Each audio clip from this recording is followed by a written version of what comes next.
So next will be knowing the opportunities for industrialization and revenue mobilization in Ghana's energy transition plan.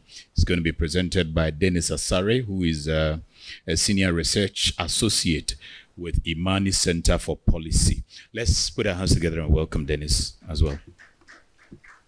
Hi, good morning. Please, are you here? Okay, thank you very much for making time to attend this meeting. And the overarching aim of all that we are trying to do is that we want to shape the narrative of political party manifestos, particularly on the energy transition and energy issues. We understand that we have a very big crisis on our hands. Climate change is posing severe danger to every fabric of our life, be it economy, education, health, social protection. It is affecting every aspect of our life. But what is very important is how a country approaches to address the climate crisis. How you reposition yourself determines how you address or improve your resilience, as well as also build economic growth and sustainable development through climate change. So globally, the agenda is that we don't only enhance our resilience, but we grow through the climate crisis by minimizing its impact and strengthen our ability to curb any damages that extreme weather events bring us. And that is why IMANI and NRGI critically took time to look at what are the opportunities within the energy transition plan for us to industrialize as well as grow our revenues. Because without industrialization, we can't achieve most of our development outcomes. And if we don't build on our revenue issues, the current economic challenges we face are typically because of debt issues as well as revenue challenges. But there are a lot of opportunities within this energy transition for us to grow our revenues, but even more importantly, set us on a path of industrialization that is even more sustainable. And that is why we collaborated with NRGI to undertake this technical assessment. And it also forms part of our bigger elections project that all the outcomes of our technical analysis will feed into the political parties' manifesto and shape the narrative and the discussion, particularly when it comes to energy. So in terms of outline, I'll just do a brief context on the nexus between energy transition, industrialization, and revenue mobilization. Then critically look at the objectives or what we seek to achieve from this.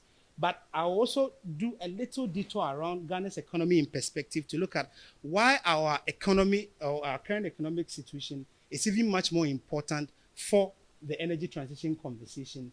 Then the linkages between our energy transition plan and low carbon industrialization by also looking at how does all of these plans connect with our nationally determined contributions.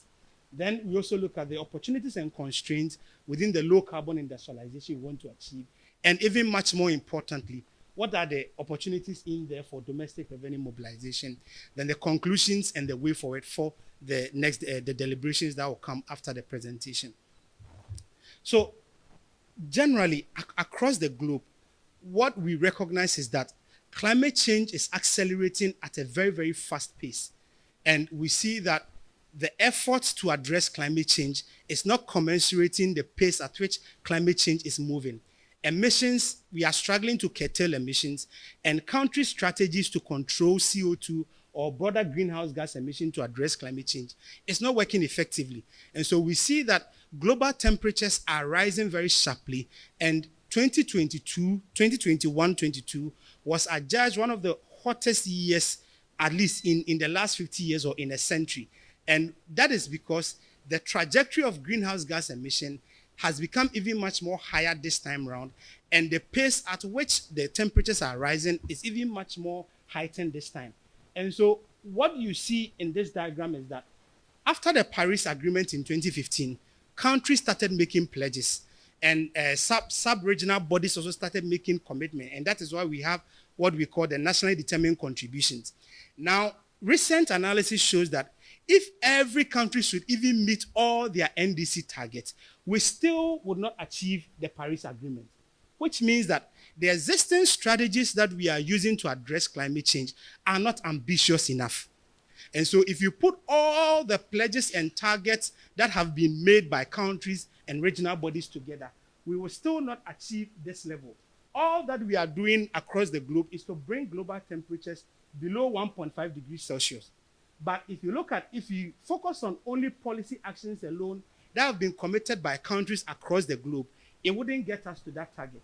The best it can get us is plus 2.7 degrees. If we focus alone on the Agenda 2030 targets, which we have just 6 years to achieve, we still will not get to the Paris Agreement target. If the pledges that have been made by countries across the globe alone, we focus on that, we still not achieve the Paris Agreement. And even the overly optimistic scenarios that we have currently, if you put all of them together too, it will still not take us to where we want to get to. That tells you that the existing strategies must be overly ambitious, or countries must be ambitious enough in terms of tackling climate change, because the current effort cannot get us to the target, that is the 1.5 degrees Celsius, which also means that the current targets that countries have set for themselves, or the pledges or commitment countries have made, it cannot effectively address the in-country climate scenarios or climate challenges. And so countries are expected to even add more ambitious or even make more bold targets concerning addressing climate change. And the main issue when it comes to climate change globally is the energy sector that is driving greenhouse gas emissions.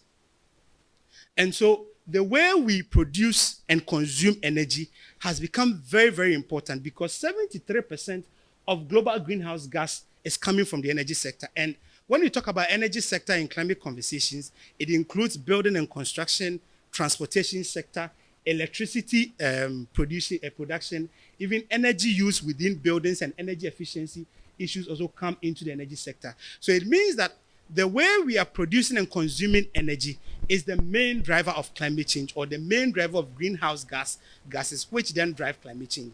And so if we are able to adopt more sustainable means of producing and consuming energy, then we can start thinking, or we can be on a path of addressing the climate crisis. Because currently, if you look at, even in our Ghanaian case, about 3.6 million of our population are food insecure. If you look at our exposure to floods and the implication on health crisis, there's a bigger, more challenge on our hands. That if you look at the losses to agricultural income alone, the World Bank estimates that the losses to agricultural income due to climate change could reach about $90 million a year by 2030. If you estimate the effect of climate change on agriculture alone, by 2030, we could reach about $90 million. These are losses that can be used to support the agri sector to address the hunger or food insecurity issues there. And the main reason is that the way we are producing and consuming energy, or we are even conducting agricultural activities, are not sustainable enough. And so it has become imperative as a country or as a globe to start considering what are the sustainable means of producing and consuming energy. Because of this background, we have seen a significant decline in the use, or the production and the use, of fossil fuels.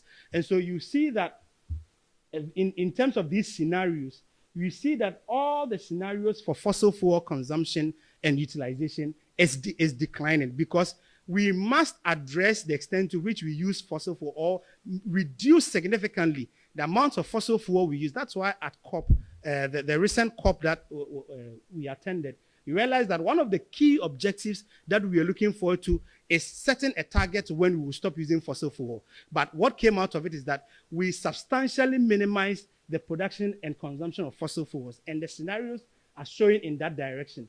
But because we need more sustainable means of energy, you see the scenario showing an upward movement for renewables, particularly on electricity consumption. Then there's also the addition of low carbon hydrogen, which will be very, very effective for low carbon industrialization. So the scenarios are pointing to the fact that there is a much more optimism for the use of more sustainable energy resources compared to fossil fuel. That is because we want to minimize the greenhouse gas emissions that is generated mainly through the energy sector, including power generation, transportation, building and construction, and energy efficiency issues. Now, in our context as a country, what we have seen is that because of the relatively sustainable economic growth and expansion in our economy, we have seen a significant rise in our energy consumption. And so between 2010 and 2021, energy consumption has almost doubled from about 5,000 kilotons of oil equivalent to almost 10,000 kilotons of oil equivalent, which means that we are consuming more energy now than before. However, the challenge is that the way we are producing and consuming energy is not sustainable. Currently, a greater proportion of the population still use biomass as a means of cooking fuel. Just about 3 out of 10 Ghanaians use sustainable cooking solutions like LPG. And so it tells you that about 70%, almost 60-70% of our population still rely on biomass as a cooking fuel. In the area of transportation, it is highly fossil fuel based. Oil is the main fuel in the transportation sector. And so when you come to even power generation, where we have recently seen a significant growth in natural gas utilization. But there are a bit of risk also here. If you look at the excessive use of biomass, the risk is that people's exposure to airborne pollution is high, and that creates a health implication. Additionally, the emissions from excessive use of biomass also contribute to greenhouse gas emissions that will accelerate climate change in your country. Another point is that even though we have seen a significant contribution from natural gas, particularly because of domestic production of natural gas, but the risk is that currently there are only 3 producing oil fields.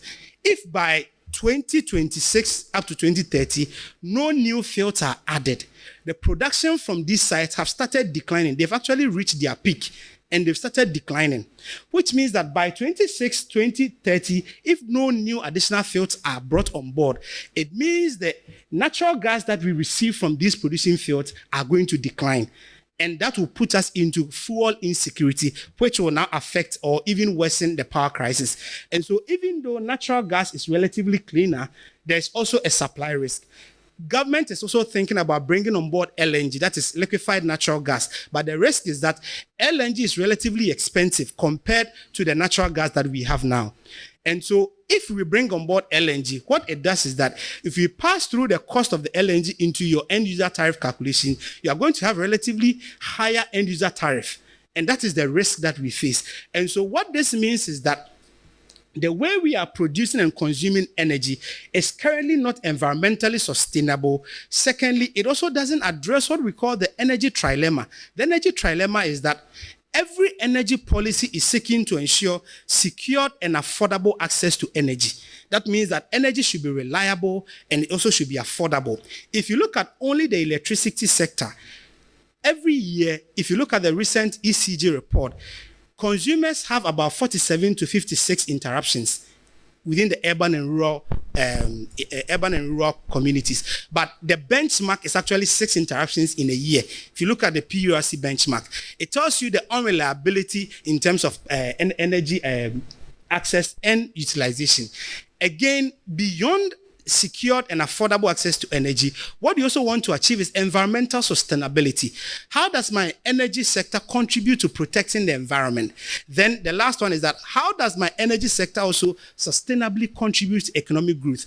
And so all that we are trying to do with our energy policy is to address this energy trilemma. And so the current energy mix that we have do not sustainably help us to achieve or to address these things. And when we talk about energy, we shouldn't only look at it from the perspective of electricity. There's also clean cooking, there's also transportation. That is even a major driver of CO2 emission because of the high utilization of oil. And so all that we are trying to say is that going into the future, for us to environmentally sustainably consume and produce energy, we must start considering much more cleaner fuel. And we see that solar is relatively small within the energy mix now. And one picture that we also want to paint here is that you see in the first slide that I showed you, you see the energy sector was the main driver of CO2 emission or greenhouse gas emission globally. And the same picture is played out even in country where we see the energy sector as the main contributor to greenhouse gas emission. If you look at only carbon dioxide, which is even the major driver of greenhouse gas emission, the energy sector contributes about 62%. If you take out land use land use and forestry, that is LUCF, land use and forestry. If you take that out, energy sector contributes about 96% of our carbon dioxide emission. And so it tells you how significant the energy sector is to the carbon emissions or climate change conversations in Ghana. And that is why we are saying that the narrative playing around globally, we see the same trend also in country. And so it is time that every policy that we put going into the future, we are much more cognizant or conscious of the fact that how does this address my environmental crisis, reduce greenhouse gas emission, as well as provide a secure and affordable access to energy. But this whole energy transition thing, the idea is that we are shifting or moving the way we produce and consume energy from the fossil fuel based approach to a more greener and environmentally sustainable way. That is the whole idea behind energy transition. But that energy transition in itself does not deliver economic development unless it is linked with industrialization. And so the link between your energy transition and economic development or sustainable economic growth and development is industrialization. Because if you are able to industrialize, what your energy policy does is that your energy policy creates the enabling environment for you to adopt cleaner technologies like solar, like wind, geothermal, all the green or clean technologies. That is what your energy policy seeks to do, so that you're able to adopt these technologies to sustainably produce and consume. And that is what we call the environmentally sustainable growth. And so what we call the low carbon industrialization means that you are able to industrialize, but this time around, your industrialization is not hurting the environment, but rather it is also supporting environmental sustainability. Then in return, once you have a sustainable economic growth, you are able to sustainably finance the energy transition technologies. Again, your industrial policies also create the environment for investors to now bring more capital to invest in the development of clean energy technologies that will then also help you to sustainably use and produce energy. And that is why the link between our energy transition and development is industrialization. If we are unable to produce some of the technologies we need, we cannot sustainably industrialize. And that means that we will affect the environment, and the economic cost of climate change is very high. And across the globe now, when countries are forecasting their fiscal positions, there's a new technology or a new assessment where we are able to even capture climate change in our fiscal forecasting. That is why in the IMF program that we are currently implementing, addressing climate change is also one of the pillars that government must commit to. And so we can achieve all of these aims when we are able to sustainably transition.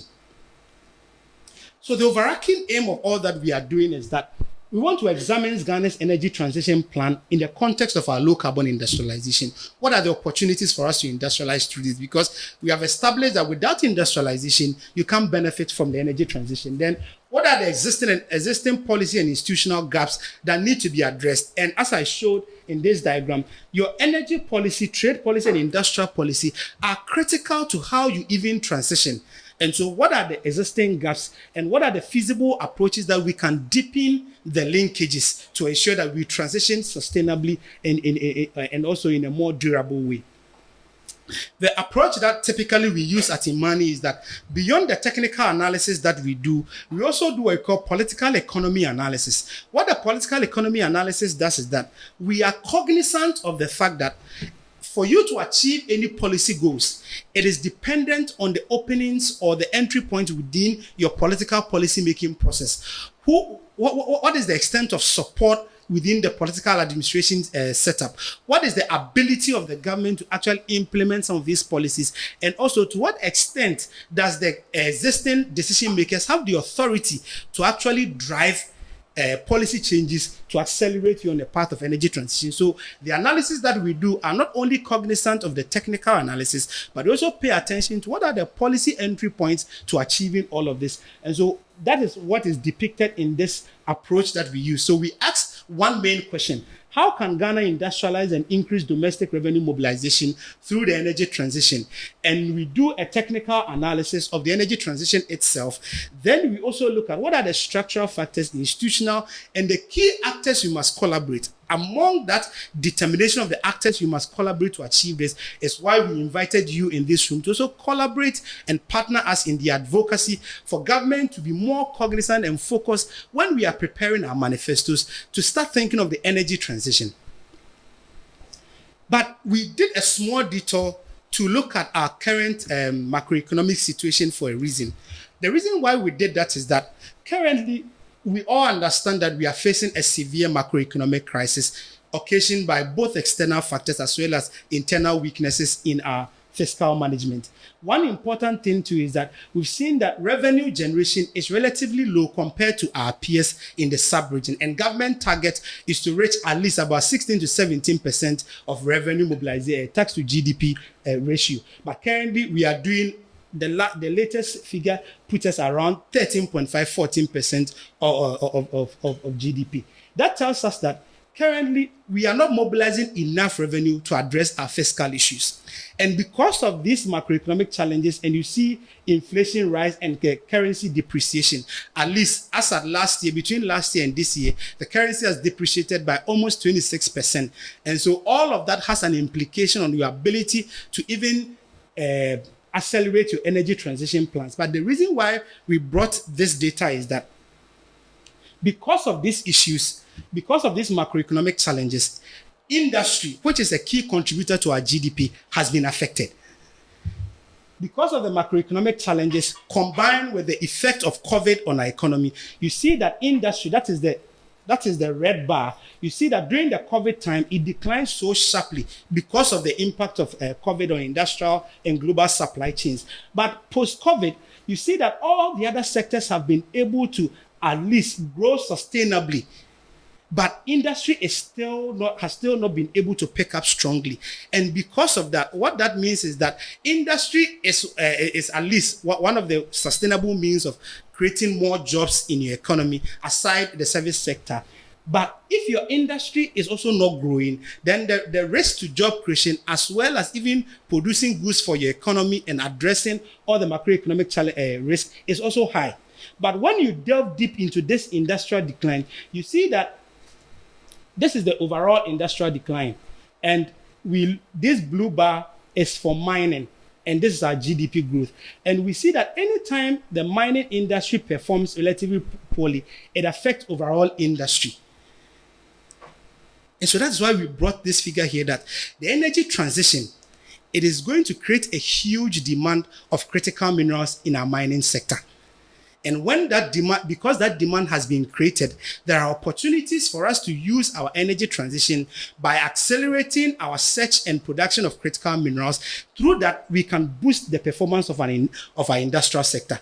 Because the energy transition, the technologies like solar, wind, geothermal, and all the clean energy technologies, they rely on certain minerals, what we call the critical minerals, like lithium, cobalt, graphite, bauxite, manganese, and all of the critical minerals. They rely on them, which means that they are going to create a demand on your mining industry to produce these minerals so that we can produce the clean energy technologies. I was looking at some data last week, and it says that for 1 megawatt of wind farm or wind turbine, 1 megawatt of wind turbine will need about 16 tons of critical minerals. If it is lithium or it is aluminium or whatever critical minerals that you are using, it will require about 16 tons to produce just 1 megawatt of wind turbine. But if you look at a gas plant, it uses just about 2 tons per megawatt of a gas plant, which means that as we are switching to more cleaner technologies, we are going to need more critical minerals. And these critical minerals, they start from mining before we get to refinery processing and we get the clean energy technologies. So the energy transition alone is going to create at least some sort of investment and development within our mining and quarry sector. And so that can significantly impact this performance of our industry.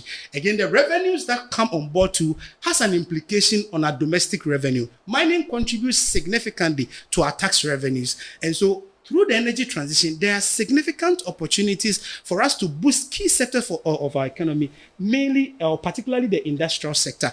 All the other service works that comes with it are even bonus, but primarily that is the linkage I want to show here, is that even though this performance is low and industry is not recovering, if we are able to accelerate our energy transition plans and reposition our mining policies well, it creates opportunity for us to move the performance of our industry.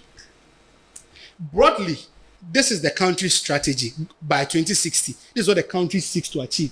But I would want to draw your attention just up to 2030. And one of the key things targets that we have set for ourselves by 2030 is that we want to reduce the flaring of gas in offshore, replace traditional biomass cook stove by oil-derived and improved biomass ones by 2030, which means that we want to shift. If you know the third slide that I showed you, where we had high proportion of biomass and high proportion of oil, you see we have a strategy to minimize the extent of consumption from oil and biomass, and that is this strategy. Then also another key thing is deployment of solar PV starting 2020 to reach about 26 gigawatts by 2040.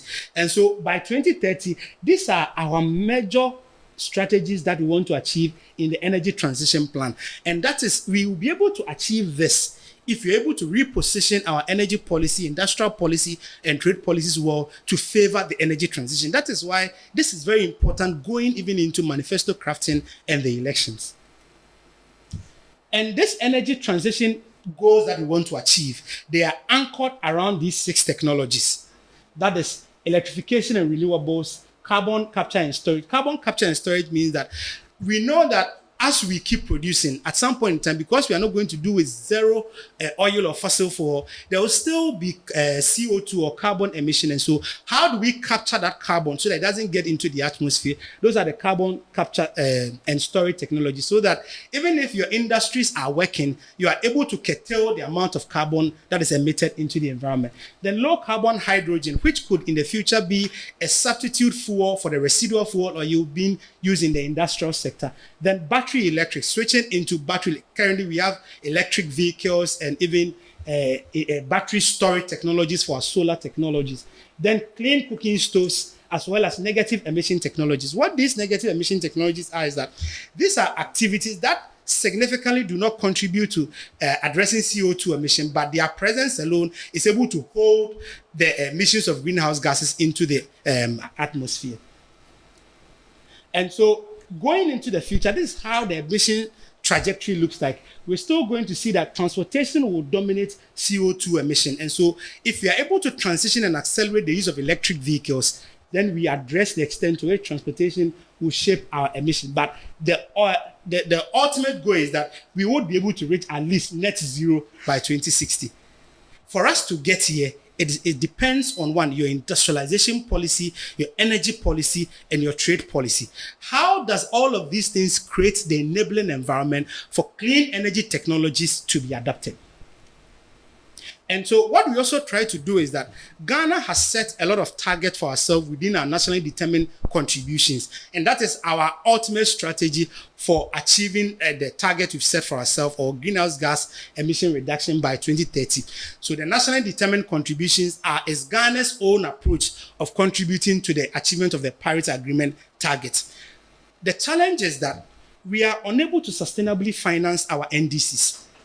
Currently, bilaterals and multilaterals or grants constitute more than 70% of the climate finance inflows.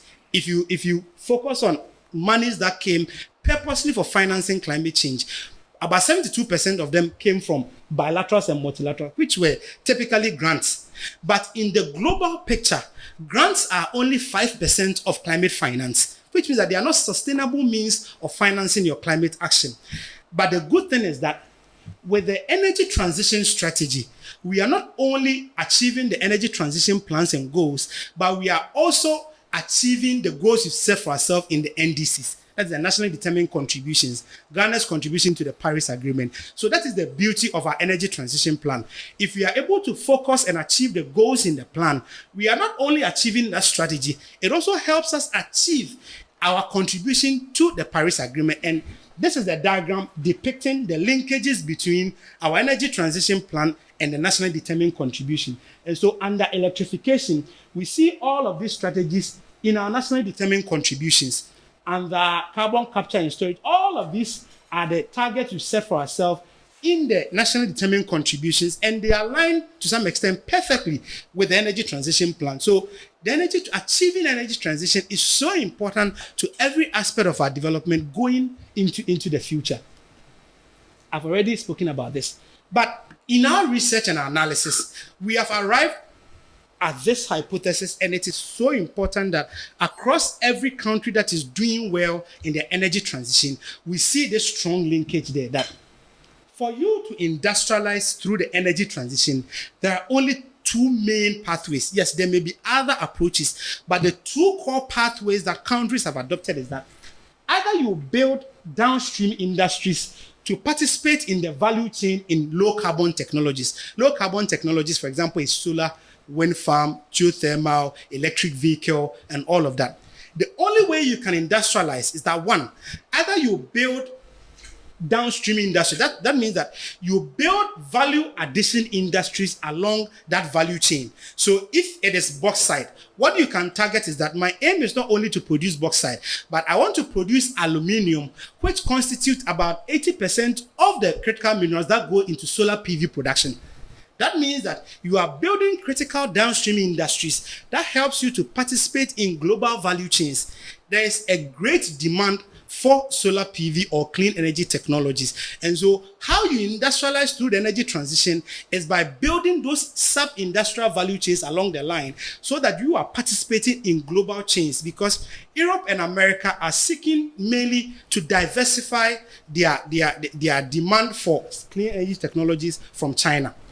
That means that they will be looking inward from Africa, because Africa holds about more than a third of the critical minerals needed for clean energy technologies. And so how you can industrialize is that you build these value chains to benefit from the global demand, or you adopt low carbon technologies to decarbonize transport and industry.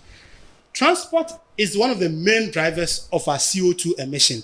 And so what you can do is that it's either you also adopt these low carbon technologies like electric vehicles, solar, battery storage, carbon capture, so that you can build your industrialization very well. So for example, in building our one district, one factory policy, what are we thinking about carbon capture? How do you want to integrate carbon capture technologies into this industry so that we don't curtail industrialization, but through the transition, because we are using carbon capture technologies, we're able to expand industrialization? How are we accelerating the use of solar PV, both residential and industrial?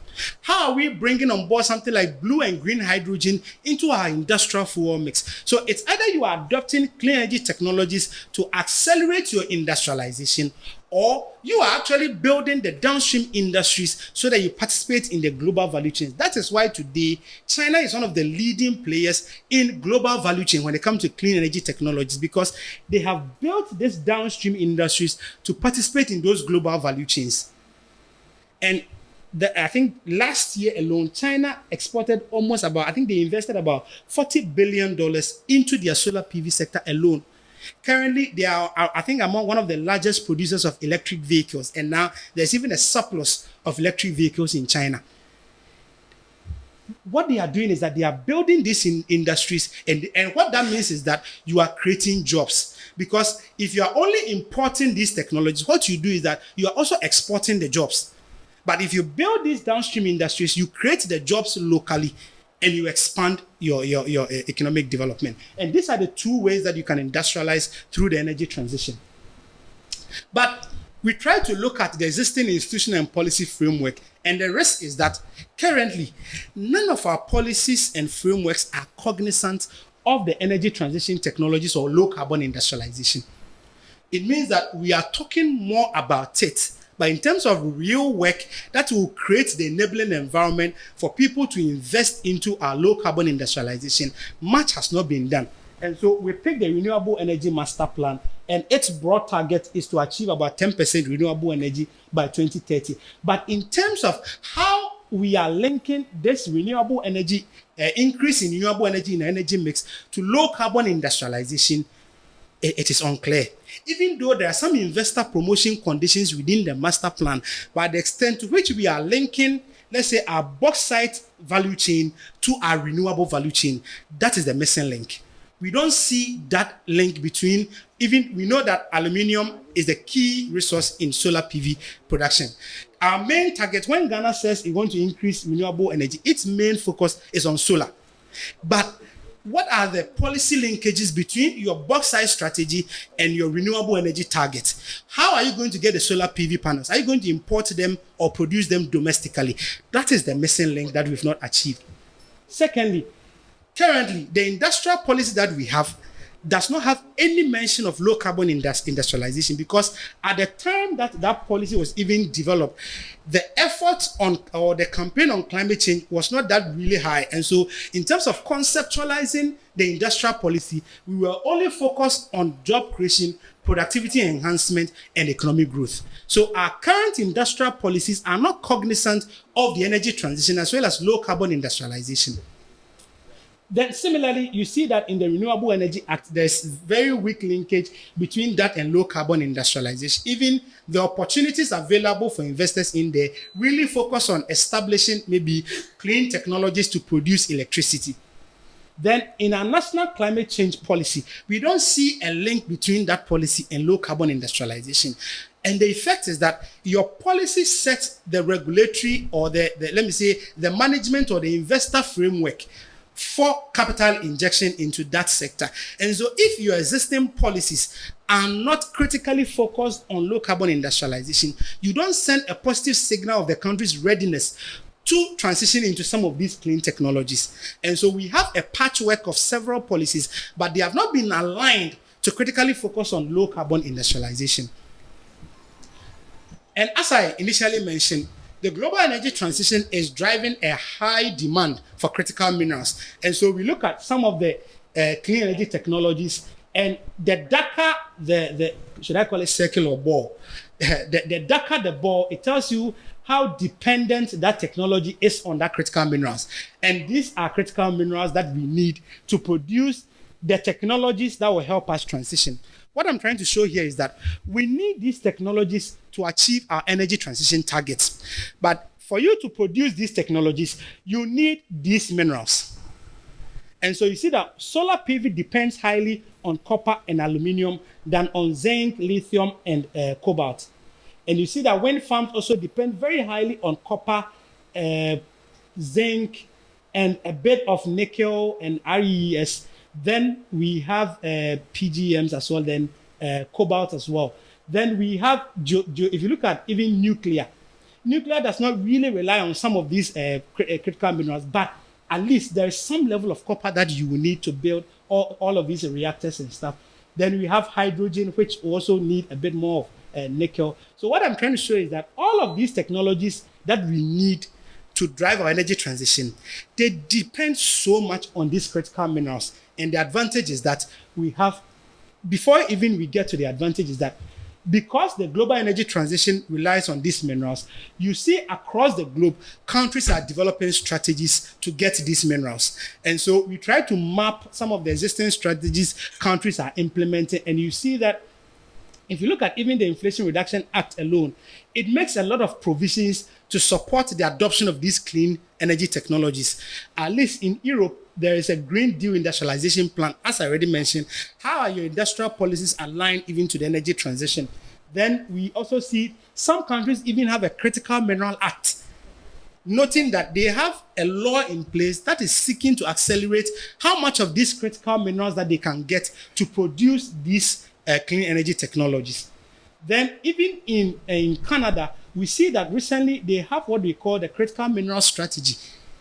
So it tells you that countries are thinking ahead of how to get these critical minerals to produce these technologies, or how to find partners that can produce these technologies for them to import them. But the beauty here is that most of the European and American countries are seeking to diversify their supply chains. Most of them rely now on China, and they are seeking to diversify their supply sources. And most of them are looking inside Africa. And so it's a great opportunity for us to leverage our critical minerals to build downstream industries. And the advantage I was going to talk about is that for most of these critical minerals, Ghana we have them. And we have discovered commercial volumes of most of these critical minerals. We have bauxite. Currently, we produce, I think, we have about 900 million tons of proven reserves, but we are doing 1 million tons annual production because we have only one active site. And we seek to bring on 3 additional sites. There's also manganese. We also have lithium now that we are about to get into commercial production. Then there's also graphite. All of these minerals, you see, some of them are here. And so we have the critical minerals. Even more importantly is that in terms of solar PV production, 80% of the minerals that go into solar PV production comes from bauxite, because aluminium is one of the key metal that goes into solar PV production. And the key mineral for producing aluminium is bauxite. If you look at the electric vehicle value chain, lithium is currently the main battery that is being used in the electric vehicle value chain. And so there's an opportunity for us. So we try to look at what are the existing strategies look like. Where are we as a country when it comes to these critical minerals? So we chance on an existing master plan by GEADEC. So this is the picture of how we want to use our bauxite, at least. That is the master plan we have now. So the objective is to bring on these 3 new sites in addition to Awaso. Now, when all these 4 sites are in active production, if there are investment for them, we should be producing about 20 million tons per annum. Out of that, 10 million will be exported. 10 million metric tons per annum will be exported to Europe, and about 80% of Ghana's aluminium actually rests in Europe. And so most of our trading partners when it comes to bauxite and others are in Europe and other partners. But the remaining 10 million, we are looking at domestic industrialization. And when you look at domestic industrialization, we are looking at it through VALCO and building a refinery even before we go into VALCO, like building one refinery. What happens is that the bauxite we produce, we don't refine them here. So we export them. When it is refined, then we import the alumina. Then we use the alumina to produce aluminium. So we want to build at least 2 refinery plants that will process these 10 million metric tons. And out of that, 4 million out of that processed from the 10 million will also be exported. Then the remainder also comes in to support VALCO and a new smelter in addition to VALCO. Then that will also, much of the output that is aluminium will be exported. Then out of that, there's about 0.4 that may come also to support domestic industry like the roofing sheet industry and other industries that rely on aluminium. Our challenge with this master plan is that it does not take there's not imagination that have been built into low carbon industrialization or the energy transition technologies. We don't see that strategy that given our aluminium industry or our aluminium master plan, we are looking at using this aluminium master plan to build solar PV production industrial value chains. We don't see that linkage. It is more export oriented than building domestic downstream industries. But in other countries that even have bauxite or that are refining bauxite, the end chain of the bauxite is not just the alumina, but the aluminium goes into building other industries like solar PV, welding and fabrication. Currently, at least by 2025, aluminium will be, I think, about 25% of the metals that go into producing EV cars, the electric vehicle cars, the body parts. Aluminium will be about 25% of the metals that go into it. But if you look at our master plan, it is purely export oriented. Even if you're able to achieve this, it's purely export oriented. It does not have any thinking about clean energy technologies. Meanwhile, we have the critical minerals that can get us to do that. And that is the challenge with this master plan, that even if we achieve this, the other benefits of producing clean energy technologies or creating that stream of clean energy downstream industries here, we don't seem to have conceptualized that into our master plan. And another point is that there is this carbon border adjustment mechanism being implemented by Europe. So it is an upcoming policy. What Europe seeks to charge is that any goods that are imported or exported out of this, there will be a threshold of how much or carbon emission or CO2 emission that you must meet their idea, the aim is to reduce CO2 emission. And so now they are forcing industrial companies to now cut back on their CO2 emission and use even much more cleaner solutions. And what they are doing is that any exports that come into Europe, there's a threshold that you must meet. About in terms of even aluminium, their target that they have set is that out of producing that, per every ton of aluminium that you are exporting, the carbon emission out of that should not exceed 10.49 tons of CO2. It means that the goods that are coming into Europe now, they are setting specific carbon thresholds on them, and that's what we call the carbon adjustment mechanism. If you go beyond that, there are charges that you are going to pay. That's what we call carbon taxes or carbon pricing. And you are going to pay, and it will be revenue to them to now invest in their clean energy solutions. And so what Europe has started doing is that this is the target that they have set. But currently, the last check that we did, Ghana's emission per ton of aluminium production exceeds this target by about 30%. It exceeds this target by about 30%. And so that means that if this, and 80% of our aluminium, we produce bauxite, we export the raw bauxite, then we import alumina, then we use the alumina to produce aluminium. When we produce the aluminium, about 80% of them end up in Europe as well. And so if this is our trade policy, how are our current trade policies being conceptualized around some of these things? Now, the advantage in this is that we can now start investing in much more cleaner solutions at VALCO. Maybe we can start thinking about how can VALCO start adopt carbon capture technologies? What are some of the processes in VALCO that can be addressed or that can be retrofitted to include more cleaner solutions so that we can meet this target? When you come to lithium, what I'm trying to show here in this chart is that there is a huge demand for lithium, because currently it is one of the most efficient battery storage critical minerals. And so you see that these are technologies, and this is their level of demand of the critical minerals. When you see under lithium, there's a huge demand for lithium by electric vehicle manufacturers. And so the current lithium that we are about to produce, what is the end game linkages with this value chains? That is what we say that should go into the thinking of the manifestos. We shouldn't just think about maybe producing the concentrate, the byproduct can be used for feldspar and others can go into the ceramics. The bigger picture is through these clean energy technologies. There is relatively low amount when it comes to other technologies, but the main use of lithium will be with the electric vehicle industry as well as storage batteries.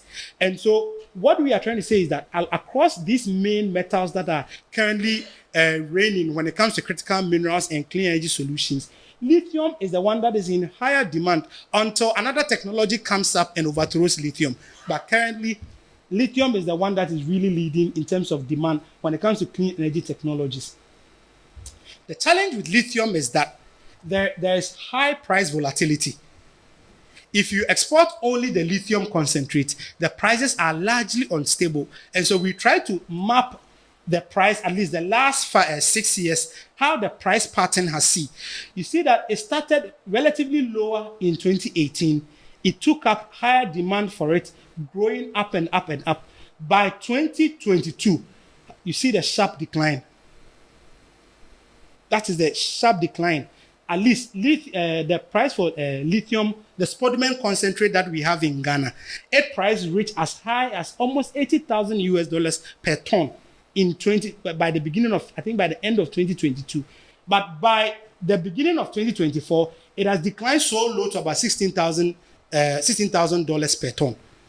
It tells you the huge price volatility. And so your end game shouldn't be producing the lithium concentrate, but your end game should be about how do I build downstream industrial value chains to produce the clean energy technologies like battery storage. For example, we have an automobile strategy, but that strategy is not cognizant of electric vehicles. That strategy is not cognizant of low carbon technologies. How are we aligning this lithium strategy or our green minerals policy to that automobile strategy that as a government, we are creating an opportunity for people to now invest in the assembling of electric vehicles here, because we have lithium that if we build refinery, we can now build other industrial chains in producing, let's say, only the battery. So if someone is assembling maybe electric vehicles here, they can get domestic supply of the battery here. And that is what we think should go into the thinking of manifestos, as well as even future policies on the energy transition. But we also look at the current arrangement we have around our lithium. And so Atlantic Lithium is the one producing at the Ewoya project. But we see that this partner, Piedmont Lithium, as part of their contribution to the capital expenditure, they are also guaranteed 50% of the mine output, which means that if this agreement should stay and go into the future, only 50% of the lithium that we are going to produce will be available for domestic refinery or processing. Currently, at least at the time that we did a strong advocacy on our lithium, the case government made is that this thing has not even been approved by government or by the minister. And so what we are saying is that if this is the expenditure arrangement by the contractor developing that site, if this arrangement should stay, 50% of the mine produce will go to Piedmont Lithium because of their contribution to capital expenditure. Then only 50% will be available for your downstream refining and downstream industrialization. But our question is that, can this 50% guarantee this downstream refining and also other industrialization to occur sustainably? These are the questions that we are also asking, that we have the lithium, but the existing agreement raises a lot of questions about our ability to do the downstream. That currently, Atlantic Lithium is doing the feasibility study. We don't know whether it's been published, whether it is possible to refine or it is economically feasible to refine the lithium in Ghana. If the feasibility study is out and this agreement should stay, it means that only 50% will then be available for refining unless this also change. And this is picked from their website, and it is still there as at now as the arrangement for the lithium. Now we come to the revenue opportunities. The revenue opportunities in there is that we try to look at the value chain to depict the revenues available. That if you pick only the mining, if you take lithium alone, this is how the value chain looks like. And by 2030, the lithium battery, and this is only the battery value chain, the lithium battery value chain will generate about $400 billion of revenue, just the battery value chain. At the mining side, only just about a third, or let's say about 34%, or $34 billion out of the $400 billion that will be generated in 2030 will be available at the mining value chain. But we see that the greatest revenue will be generated around refinery, active materials, and cell production. That is why we are saying that our thinking about our critical minerals should look at how we build downstream industries to get to at least this and this and this point of the value chain. And not just to sit at the mining, because at the mining value chain, the revenue available is relatively small. But even if we take a little step forward to the refinery, there is a bit of improved revenue available for us. If we come to another step forward, beyond the revenues that you're even getting, the industrialization and the job creation opportunities available for your economy, even the local content opportunities for you, is huge. And we try to do a global breakdown, and you see that most of the revenue will go to China, because they've built a huge industrial value chain for this critical mineral. Then the rest will go to Europe and the United States. So the rest of the world is actually battling around this little revenue. And so how proactive you are as a government determines how much revenue you'll be able to even make within this value chain, because other countries are thinking, and the map that I showed, the strategies other countries are developing, they are very advanced on these strategies. So we have to reposition ourselves very well. So we try to do a little map or depiction of how some of the revenue, potential revenues that we can get if in the lithium case. Already in the mining value chain, these revenues are guaranteed for us. These revenues are guaranteed. But by virtue of moving just into refinery, these revenues also become available. And in our thinking, we believe that if you do our estimation, some of these revenue items too will also play out again here in your active when you get to the next stage. So there are a lot of revenue generation opportunities along the chain. We look at this only because it is the current level of thinking in terms of government policy. We are targeting refinery. But when we look at it, these are at least potential revenues that can come in addition to this that you are earning. So there are opportunities for us. But the greatest opportunity is when we build a downstream industries that produces the clean energy technologies that will create the jobs, will support domestic supply chains, and also support our economic growth. Now we look at the bauxite value chain too, the opportunities in them. Now, what is in the bauxite value chain is that we assess the bauxite market based on the 2022 data available in 2023. If you look at the market estimates, the value of the mining sector of bauxite was, as of 2022, around $17 billion. That was the entire value of the mining value chain globally, 17 billion. And if you come straight into the producing alumina, you see that the value is almost tripled. And that is why it is important for us to start thinking about value addition. If you come to even producing aluminium, the money is almost more than a double. It tells you that the higher you go in the value chain, the more revenues that you make. But the downstream industrialization opportunities too are available, at least for fabrication. As I already mentioned, aluminium will constitute about 26% of the metals that go into producing the body parts of electric vehicles alone. And that is a huge value chain. And that the market value of the electric vehicle body parts, the market value as of 2022 was around $122 billion. Just the body parts. Then if you come to even the manufacturing opportunities, solar PV models, frames, inverters, and connectors, all of them rely greatly on aluminium. And so by producing aluminium here, these are the chain of downstream industrial value chains you can build. And the value of the solar PV models, frames, inverters, and connectors as of 2022 was about 140 billion. And so if you add value, you are playing in a bigger market. But what is even interesting is that there's a statement that's always made that aluminium and copper never dies. They can always be recycled. Now, recycling too has come up strongly as another value chain, and China is now the largest player in there. And so if we reposition ourselves very well, we are not only looking at getting to this end of the chain, but these are the enormous opportunities available for us as a country if we put our energy policies and industrialization policies very well. And so we try to put all of that I've said into a SWOT analysis for us as a country. Now, these are our strengths. The good thing about us is that there's a strong political support for energy transition.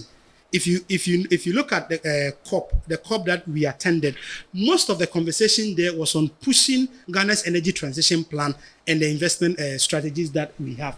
And so, because you have a strong political support, what do you call in the triple analysis, the authority and the ability, as well as acceptance, is that there's an acceptance for transitioning. There's an authority to focus on the transition, and there's ability. And that is why we say that there's a strong political support. We also have a stable political environment, and also that is important for investment promotion. And what we have seen now is that the energy transition has moved beyond becoming an energy policy to become even more now an investment policy. And so your investment strategies must also be aligned also to the energy transition. We have commercial volumes of some of the critical minerals, as I've said.